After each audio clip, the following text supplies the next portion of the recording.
જય હિન્દ દોસ્તો, સૌને મારા જય શ્રી કૃષ્ણ. હું છું નિલેશ સડિયા અને આજ આપણે આવ્યા છીએ ખાસ માંડવી કરુઠાની અંદર એવા નિરાધાર બાળકોની મુલાકાતે, અને ખાસ કરીને આજે આપણી સાથે છે યુએસએથી ખાસ મહેમાન આવ્યા છે. તો એમની પાસેથી જાણીએ કે આજે આ બાળકો સાથે રહીને એને કેવું લાગ્યું છે. તો પહેલાં તો ફર્સ્ટ ઓફ તમારું શું નામ છે? મહેશભાઈ. હા, અને તમારું બેન? ફોરમબેન. તો આજે કેવું લાગ્યું છે તમને? ઘણો આનંદ બી થયો અને ઘણો દુઃખ બી થયું એટલે છોકરાઓને જોઈને. અને એવું લાગે કે તમે જે કામ કરો છો ઘણું સારું કરો છો છોકરાઓને, અને અમારાથી જે થાય એ અમે કરી શકીએ.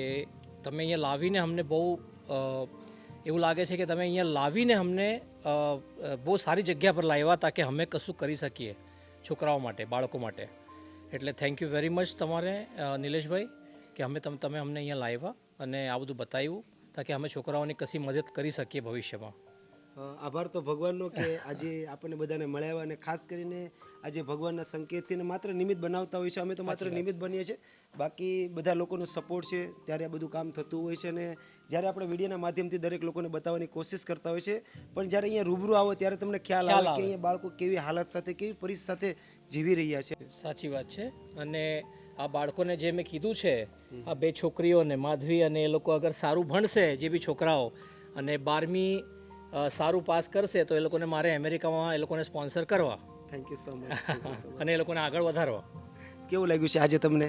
ખૂબ જ સરસ લાગ્યું. તમારો ખૂબ ખૂબ આભાર. તમારા થકી અમને લોકોને આ જગ્યા જોવા મળી.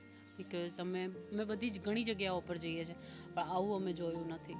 લાઈક અમને ખુદ એવું ફીલ થયું કે આપણે બહુ આભારી છે તમારા, અને આપણે બહુ જ શું કહેવાય, ફોર્ચ્યુનેટ છે આપણે લોકો કે આ સ્થિતિ જોઈને પછી અમને એવું ફીલ થાય છે કે અને અમે કશું કરી શકાય એ લોકોના માટે. ઇટ્સ ભગવાનની બ્લેસિંગ, અને હજુ કરીશું એવું ફીલ થાય છે એ લોકોના માટે.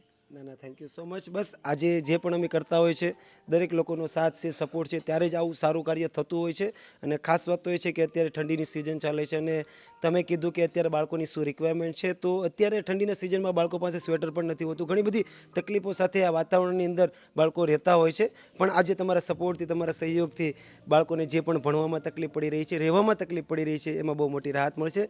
તો તમારો પણ ખૂબ ખૂબ આભાર કે આજે તમે આ બાળકો માટે આગળ આવ્યા છો, સપોર્ટરૂપ બન્યા છો. તો બસ ખૂબ ખૂબ આભાર મહેશભાઈનો કે આજે મહેશભાઈની જે પણ સાતરાલીમાં રિક્વાયરમેન્ટના હિસાબે મહેશભાઈનો પૂરો પરિવાર આજે સપોર્ટરૂપ બન્યો છે. આ સાતરાલીમાં રાશનની પણ ઘણી બધી તકલીફ પડી રહી હતી, જેવી રીતના અશોકભાઈ કીધું એ પ્રમાણે કે અત્યારે બિલકુલ અનાજ જ નહોતું. પણ આજે તમને કંઈ ભગવાનના સંકેત હશે કે અનાજ આવી ગયું. અમને કોઈ આશા જ નહોતી કે અમને ખબર જ નહોતી કે અનાજની વ્યવસ્થા અમે કઈ રીતના કરશું, પણ આજે મહેશભાઈના સપોર્ટથી અનાજ પણ આવી ગયું છે, અને બાળકોને સ્વેટરની રિક્વાયરમેન્ટ હતી, સ્વેટર પણ આવી ગયા છે, નાની મોટી સ્ટેશનરી પણ આવી ગઈ છે, જેથી કરીને બાળકોને જે પણ ભણવામાં તકલીફ પડી રહી છે, જે પણ અહીંયા રહેવામાં તકલીફ પડી રહી છે, એમાં બહુ મોટી રાહત મળશે. તો બસ ખૂબ ખૂબ આભાર મહેશભાઈ તમારો. Thank you. તો બસ વિડીયો સાથે બન્યા રહેજો, અને તમારા દરેક ગ્રુપમાં વિડીયોને શેર કરજો. આજે બાળકો સાથે થોડીક ખુશીઓ વહેંચીએ.